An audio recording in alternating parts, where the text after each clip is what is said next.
आज सप्त्याचा 6वा दिवस होळी. काकड्याच्या आवाजानं दिवसाची सुरुवात झाली.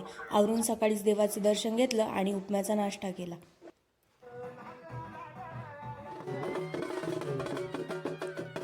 माता माऊलींनी नदीतून घागरी भरून घेतल्या.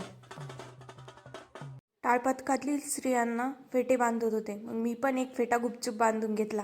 कसा दिसतोय? सप्ताह म्हणजे फक्त कीर्तन भजन नसतं, लोकांना एकत्र आणण्याचं साधन असतं. ताशा, सनई, ढोल, लेझिम च्या गजरात मिरवणूक गावात आली.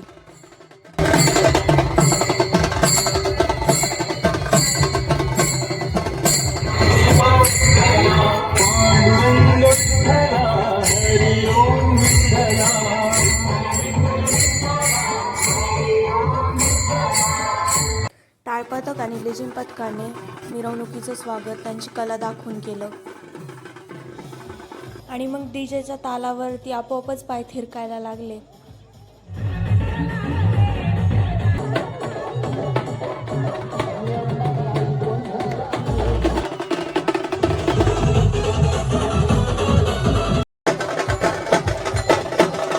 स्वागत आजीनं केलं. मोठं कार्य सिद्धीला नेण्यासाठी जुनं पान लागतंच.